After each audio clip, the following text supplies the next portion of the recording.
Kiara berangkat sekolah bersama Sinta seperti biasanya. Sekolah tempat Kiara menuntut ilmu, mengadakan acara lomba melukis antar TK. Ada 5 TK yang mengikuti lomba tersebut, termasuk sekolah Kiara. Gadis kecil itu sangat pandai melukis, karena itulah sekolah mengikut sertakan Kiara. Namun, tempat untuk acara perlombaan itu diadakan di daerah wisata Puncak Bogor. Kehamilan Haruna tidak memungkinkannya untuk ikut menemani Kiara ke sana. Tristan sedang banyak pekerjaan, ia juga tidak bisa menemani.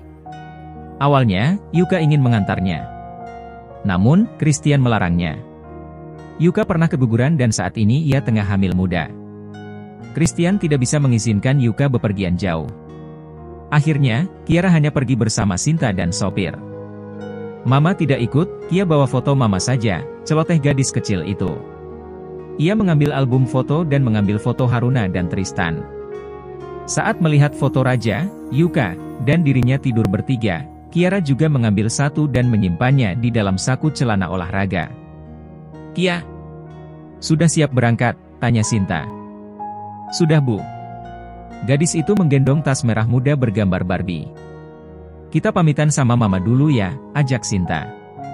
Iya Bu. Kiara melangkah dengan riang. Ia berpamitan kepada Haruna dan Tristan. Ia mengecup pipi Raja berulang-ulang, seakan-akan mereka tidak akan bertemu lagi. Entah mengapa, hati Haruna merasa gelisah. Untuk pertama kali, Kiara akan pergi tanpa dirinya.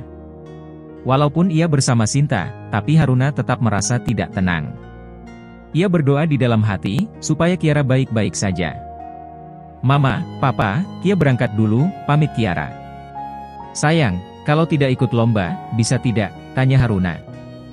Kiara sangat bersemangat sejak seminggu yang lalu. Ia sangat ingin mengikuti lombanya. Ada apa? Tanya Sinta. Aku merasa khawatir Bu. Kiara hanya pergi setengah hari. Pagi ini berangkat, sore pulang lagi. Kenapa bersikap seolah tidak akan bertemu lagi dengan Kiara? Tanya Tristan yang sudah bersiap pergi ke kantor. Ia berjongkok di depan Kiara lalu mengusap rambutnya. Papa doakan Kiara pasti menang. Jangan nakal ya, ucap Tristan. Meskipun hanya setengah hari, tapi aku sangat cemas, batin Haruna. Terima kasih Pak. Mama, Kia pergi, dadah. Kiara masuk ke dalam mobil bersama Sinta. Ia melambaikan tangan dan tersenyum manis. Tristan pergi dengan mengemudikan mobilnya sendiri. Sopir pribadinya diperintahkan untuk mengantar Kiara dan Sinta ke tempat lomba. Kedua mobil itu keluar beriringan. Detak jantungnya semakin berdebar, kecemasannya semakin besar saat mobil yang membawa Kiara telah hilang dari pandangannya. Ya Tuhan, lindungi anakku, lirih Haruna. Kiara sudah pergi, tanya Vivi dalam telepon.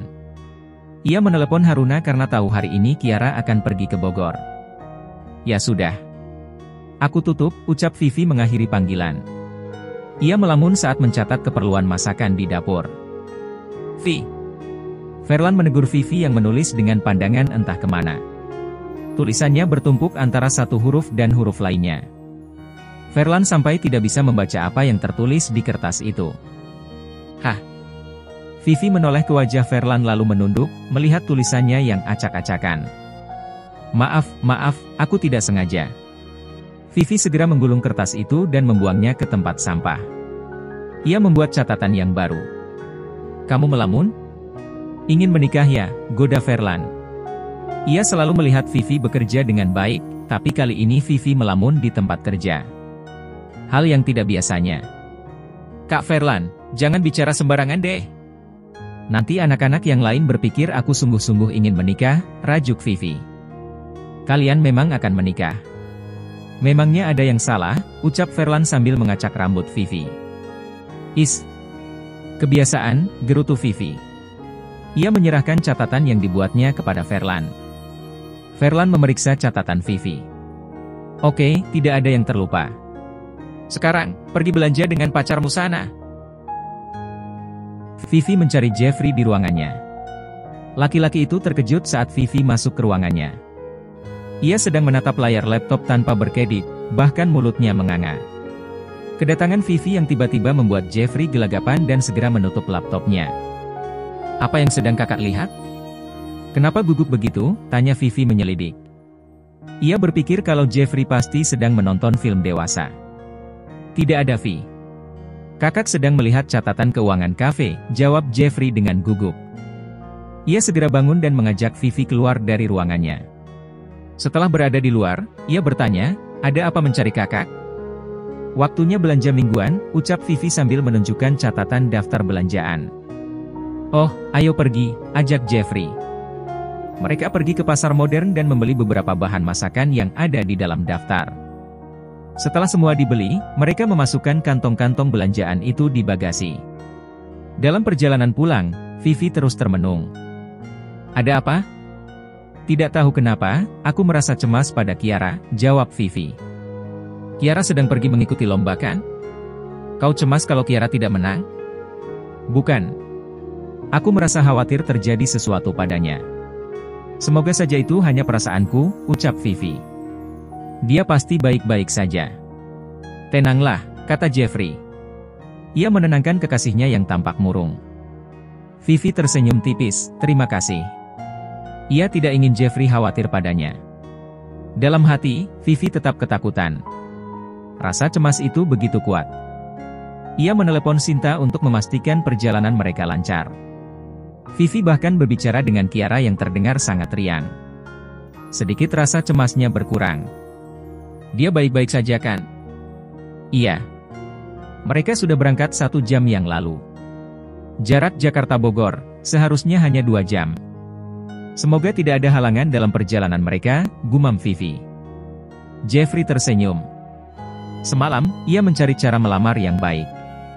Namun, sejak seminggu yang lalu, tidak ada yang membuatnya tertarik. Akhirnya Jeffrey memutuskan untuk melamar Vivi tanpa acara khusus. Ia melirik Vivi sekilas. Vi, tolong buka laci dashboard, pinta Jeffrey.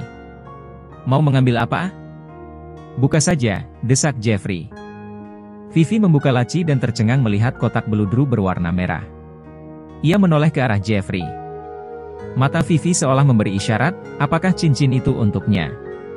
Kepalanya mengangguk pelan. Seakan-akan mendengar pertanyaan dalam hati yang terpancar dari kedua mata hitam milik Vivi. Dengan hati-hati, Vivi mengambil dan membuka kotak itu. Cincin itu bersinar tersorot cahaya matahari yang menembus kaca mobil. Vivi tersenyum lebar, menatap Jeffrey yang berbicara. Vi, will you marry me? Yes, I do. Vivi menjawab tanpa ragu. Jeffrey menepikan mobilnya. Ia mengambil cincin itu dan menyisipkan di jari manis Vivi. Ia mengecup cincin itu lalu mengecup kening Vivi. Terima kasih sayang, ucap Jeffrey bahagia. Ia kembali menyalakan mesin mobilnya dan kembali ke kafe. Saat tiba di kafe, Vivi tersenyum malu-malu. Wajahnya merah mengingat lamaran Jeffrey di mobil tadi. Verlan dan beberapa karyawan menatap Vivi dengan pandangan aneh. Jangan-jangan dirasuki hantu? Pikir mereka. Sore hari, Sinta memberi kabar lewat telepon. Karena mobil Tristan mogok, Sinta dan Kiara akan naik bus bersama rombongan TK. Sopir pribadi Tristan akan membawa mobilnya pulang jika sudah selesai diservis. Anak-anak, kita akan berhenti sebentar di pom bensin. Yang mau ke toilet, silakan. Ibu kasih waktu 10 menit ya, ucap guru yang menemani rombongan anak sekolah itu. Ya Bu. Mereka menjawab serentak. Di dalam mobil itu ada 10 anak dan wali murid yang mendampingi, ada 3 orang guru, 1 kernet, dan sopir. Setelah mengisi bahan bakar, bus kembali melaju menuruni jalanan puncak yang terkenal memiliki banyak tikungan tajam dan berbahaya. Di tengah perjalanan, tiba-tiba terdengar letusan. Ah! Semua penumpang berteriak panik saat sopir mengatakan bahwa ban mobil pecah. Bus itu melaju meliuk-liuk ke kanan dan ke kiri dengan tak terkendali. Rem yang seharusnya bisa menyelamatkan mereka, justru tidak berfungsi. Dengan kondisi jalan menukik turun dan rem blong, akhirnya sopir tidak sanggup mengendalikan mobil dan terjatuh ke jurang sedalam 30 meter. Mobil berguling-guling dan berhenti di dasar jurang. Semua penumpang terluka, tidak terkecuali Sinta dan Kiara. Namun, saat mobil berguling, Sinta memeluk Kiara dengan satu tangan dan tangan yang lain berpegangan kuat agar mereka tidak terpental. Saat mobil itu berhenti berguling, kepala Sinta membentur besi kursi di depannya. Kiara juga ikut membentur, hanya saja terhalang tangan Sinta yang memeluknya. Sinta melindungi Kiara semampunya, sedangkan ia sendiri terluka parah. "Kia, cepat keluar!" teriak Sinta saat mendengar tangki bahan bakar bocor dan terdengar cairan menetes. Sinta mendorong Kiara supaya keluar melalui kaca belakang yang pecah. "Ibu! Ibu!" Kiara menangis ketakutan melihat semua orang tergeletak di dalam mobil dan tidak berdaya. Darah tercecer di mana-mana. Suara rintihan kesakitan terdengar di dalam bus itu. Meskipun di antara mereka masih ada yang selamat, tetapi mereka terluka parah. Kiara kebingungan, ia tidak bisa melangkah karena orang-orang bertumpuk di mobil yang terbaring miring. Sinta terus menyuruh Kiara keluar. Dengan tubuh gemetar, gadis kecil itu melangkah keluar dengan menginjak teman serta orang tua yang tergeletak. Setelah Kiara keluar, ia berjalan menjauhi mobil karena Sinta terus menyuruh Kiara pergi menjauh. Tidak lama kemudian, 2R. Mobil itu meledak bersama semua penumpang. Warga segera melapor saat melihat mobil itu terjatuh ke jurang. Langit yang semakin gelap membuat warga tidak melihat Kiara keluar dari mobil. Api berkobar, membakar semua penumpang hidup-hidup. Sopir pribadi Tristan mendengar mobil bus terjatuh ke jurang saat ia sedang di bengkel. Jaraknya setengah jam dari tempat sopir itu memperbaiki mobil. Jalanan macet karena banyak kendaraan yang berhenti untuk melihat. Semakin lama, antrian kendaraan itu semakin panjang. "Ada apa ya, Pak?" "Oh, katanya ada mobil bus yang membawa rombongan anak TK." "Busnya terjatuh ke jurang," jawab montir yang sedang memperbaiki mobil Tristan. "Hah? Mobil bus yang membawa anak TK? Jangan-jangan." Sopir itu menduga-duga.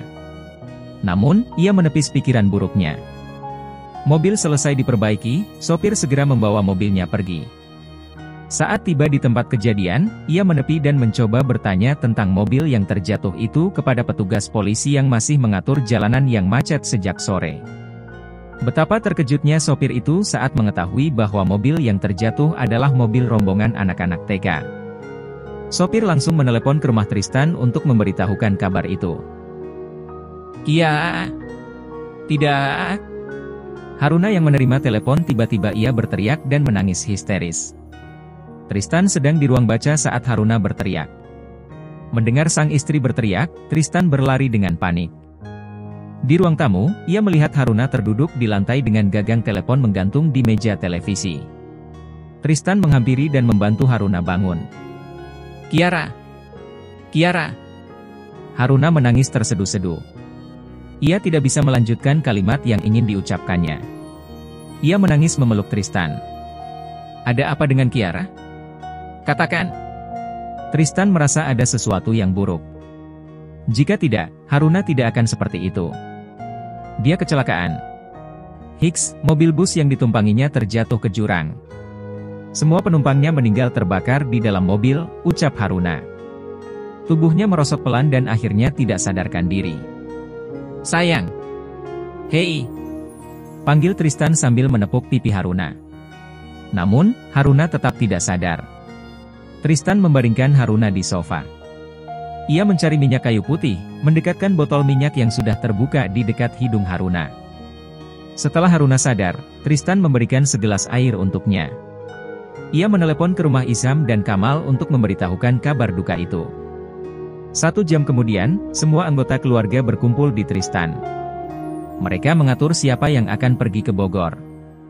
Mereka sepakat, Vivi, Christian, dan Tristan yang pergi ke sana. Sementara yang lain berkumpul, menunggu kabar dari mereka. Gadis kecil itu berjalan menyusuri dasar jurang dalam kegelapan. Entah sudah sejauh mana ia meninggalkan lokasi kejadian. Kiara menangis sambil terus berjalan di antara pepohonan. Ia merasa lelah dan bersandar di salah satu pohon yang sangat besar. Badannya penuh dengan luka lebam. Ia menunduk ketakutan. Sementara di lokasi kejadian, polisi masih berusaha mengevakuasi mayat dari dalam bus. Lambatnya tim pemadam kebakaran tiba di lokasi, membuat semua nyawa di dalam bus tidak dapat diselamatkan. Polisi mengumumkan bahwa semua korban meninggal dunia. Tengah malam, Tristan tiba di rumah sakit di mana para korban dibawa. Mereka berlari ke kamar mayat, polisi menunjukkan jasad Sinta yang memeluk tubuh gadis kecil. Tristan menubruk tubuh mereka. Vivi menangis dalam pelukan Christian. Ia tidak sanggup melihat tubuh gosong yang teronggok di brankar kamar mayat. Kia! Vivi meratap pilu. Pantas saja, sejak pagi perasaannya sangat cemas. Ternyata ia mendapatkan kabar menyedihkan. Baru tadi pagi Vivi merasakan kebahagiaan karena Jeffrey melamarnya, tapi di hari yang sama Vivi mendapatkan kesedihan. Tristan mengurus kepulangan jenazah Sinta dan gadis kecil yang diduga sebagai Kiara. Christian menyuruh Levi menyiapkan upacara pemakaman sebelum mereka tiba. Keduanya dibawa menggunakan mobil jenazah. Mereka berkumpul di pemakaman keesokan paginya. Haruna bersimpuh di samping makam. Tangisnya masih tak mereda meski jasad Kiara telah dimakamkan 2 jam yang lalu. Tristan membujuk Haruna untuk pulang. Semua orang sudah pergi meninggalkan pemakaman, sedangkan Haruna dan Tristan masih di samping makam Kiara dan Sinta. Sayang, kita pulang ya. Kasihan bayi kita, bujuk Tristan. Kenapa Kia harus pergi, Hicks? Dia sangat menantikan kelahiran adik perempuannya. Dia masih sangat kecil, sayang. Haruna meratap di atas pusara Kiara. Relakan Kiara pergi sayang. Jangan menangisi kepergiannya terus-menerus. Kiara tidak akan senang saat melihat kamu menangis. Ayo pulang, ucap Tristan. Ia memapah Haruna ke mobil lalu pergi meninggalkan area pemakaman.